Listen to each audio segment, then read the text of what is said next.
إن تنصروا الله ينصركم ويثبت أقدامكم. Assalamualaikum warahmatullahi wabarakatuh. Alhamdulillahi wassalatu wassalamu ala rasulillah wa ala alihi wa sahbihi wa man wala amma ba'd. Ikhwatal iman, a'azani Allah wa iyyakum jami'an.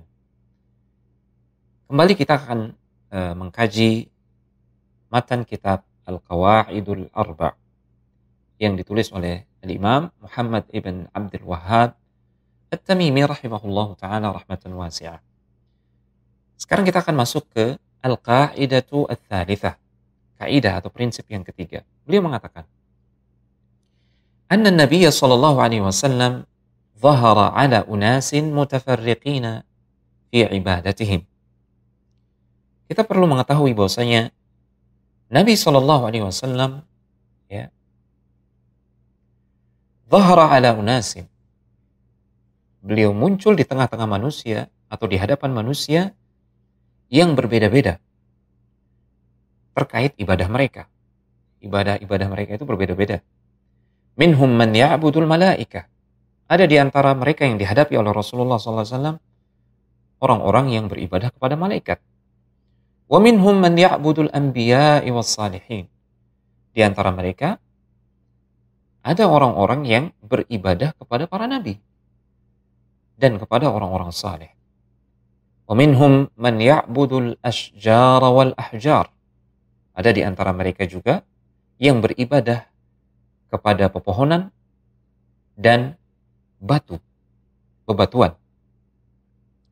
Wa minhum man ya'budus syamsa wal qamar. Ada di antara mereka yang beribadah kepada matahari dan bulan. Wa qatalahum Rasulullah sallallahu alaihi wasallam wa lam yufarriq bainahum. Namun kendati demikian, Rasulullah SAW tetap memerangi mereka semua. Dan Rasulullah SAW tidak membedakan mereka. Waddalilu qawluhu ta'ala. Dalilnya adalah firman Allah Subhanahu wa ta'ala dalam Al-Quran, surat Al-Anfal, ayat yang ke-39.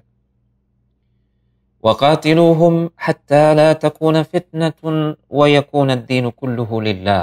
Wahai Nabi, perangilah mereka sampai tidak ada lagi kesyirikan dan tidak ada lagi yang menghalang-halangi agama Allah Subhanahu wa ta'ala, sehingga hanya Allah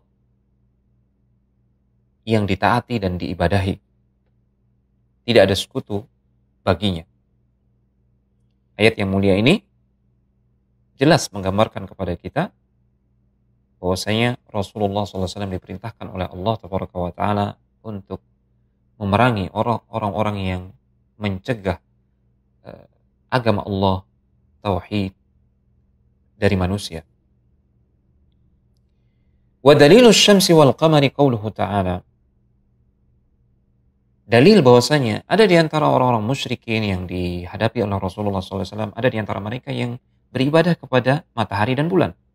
Firman Allah Subhanahu wa ta'ala dalam surat Fussilat ayat yang ke-37. Wa min ayatihi al-lailu wan-naharu wasyamsu wal-qamar. Di antara tanda-tanda kebesaran Allah Tabaraka wa ta'ala adalah adanya malam dan siang. Adanya matahari dan bulan. La tasjudu lisyamsi. Siang, malam, matahari dan bulan itu semua makhluk Allah Subhanahu wa ta'ala. Janganlah kalian beribadah kepada matahari. Jangan kalian sujud kepada matahari. Jangan pula kepada bulan. Wasjudu lillahi. Bersujudlah hanya kepada Allah Tabaraka wa ta'ala. Alladzi khalaqahunna. Yang telah menciptakan itu semua. In kuntum iyyahu ta'budun. Jika kalian hanya kepada Allah Tabaraka wa ta'ala beribadah. Jika kalian beribadah hanya kepada Allah Subhanahu wa ta'ala, maka sujudlah hanya kepada Allah, jangan kepada selain Allah Subhanahu wa ta'ala. Wa dalilul malaikati qauluhu ta'ala. Dalil yang menunjukkan bahwasanya ada di antara orang-orang musyrikin beribadah kepada malaikat. Firman Allah Subhanahu wa ta'ala dalam surat Ali Imran ayat yang ke-80. ولا يأمركم أن تتخذوا الملائكة والنبيين أربابا.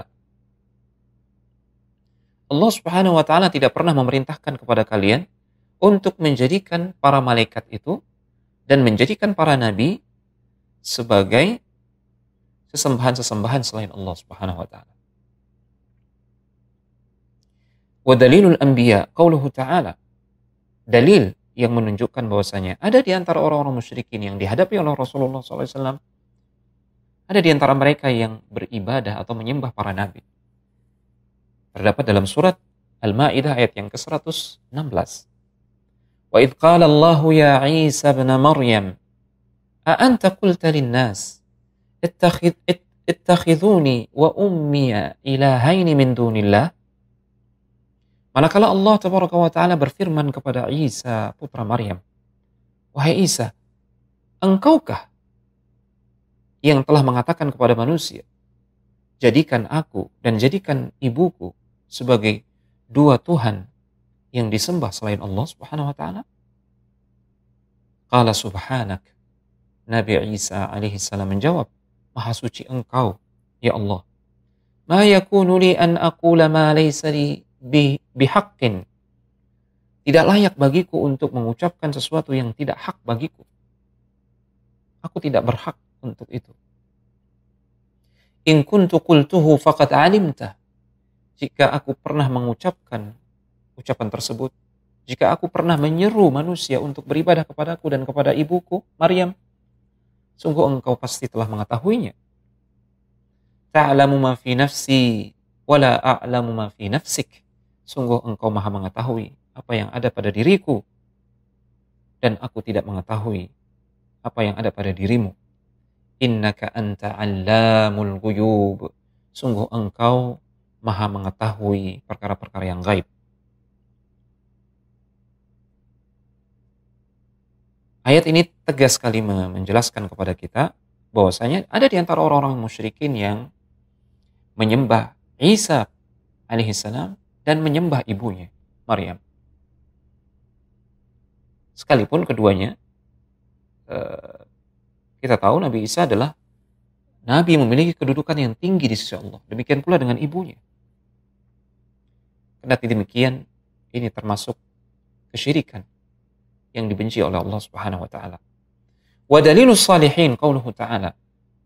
Adapun dalil yang menunjukkan bahwasanya ada di antara orang-orang musyrikin yang beribadah kepada orang soleh adalah firman Allah Tabaraka wa Ta'ala dalam surat Al-Isra ayat yang ke-57. Ulaika alladhina yad'una yabtaghuna ila rabbihimul wasilata an ayyuhum aqrabu wa yarjuna rahmatahu wa yakhafuna 'adzabah.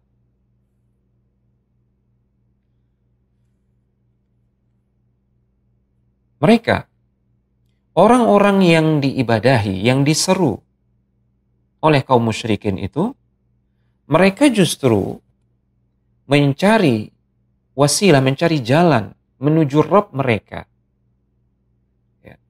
Siapakah di antara mereka yang lebih dekat, dan justru mereka mengharapkan rahmat Allah Tabaraka wa Ta'ala dan takut dari azabnya.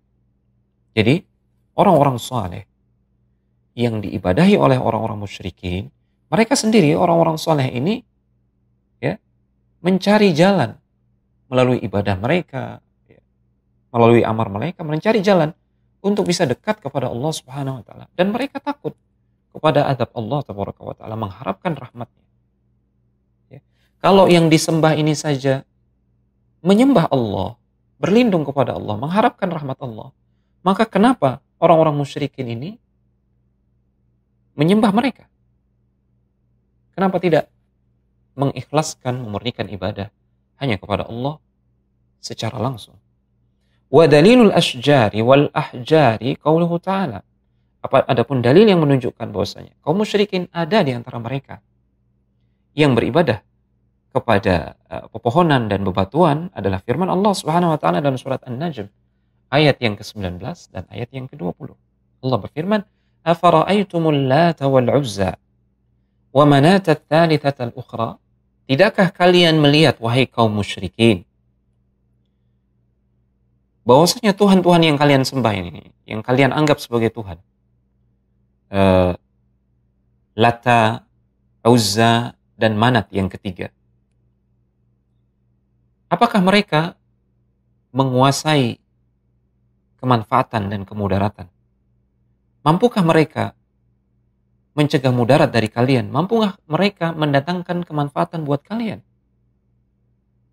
Jelas mereka tidak mampu. Lantas kenapa kalian beribadah kepada mereka, Lata, Manat, dan Uzza? Ini pengingkaran Allah Subhanahu wa taala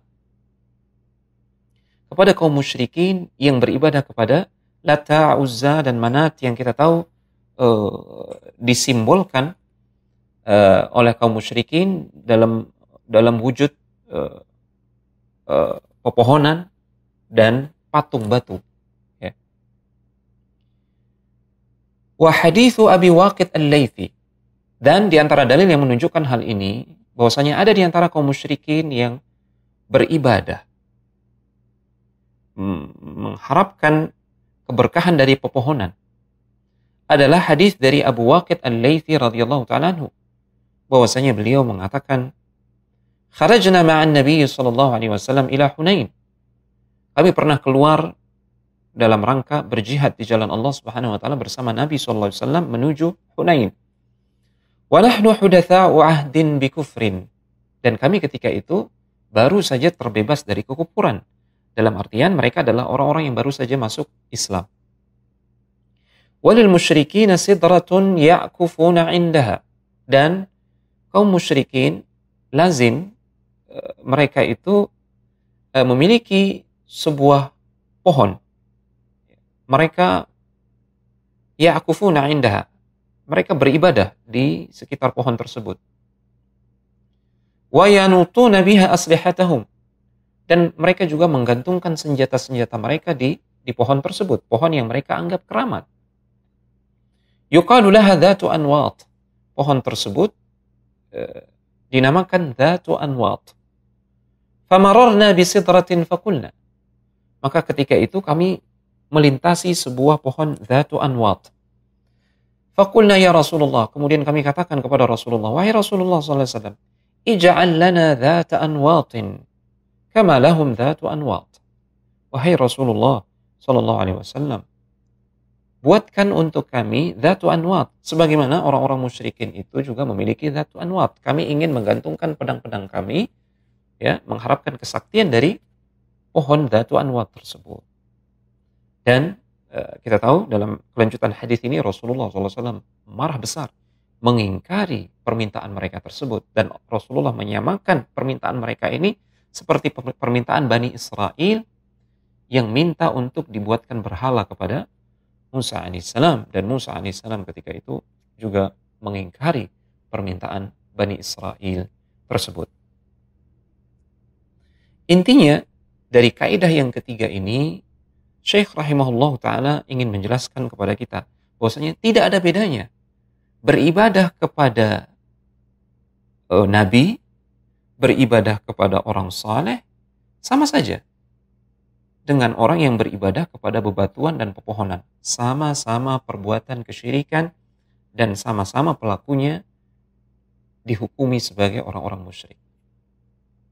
Semoga yang singkat ini bisa memberikan faedah untuk kita semua agar kita lebih paham tentang hakikat kesyirikan.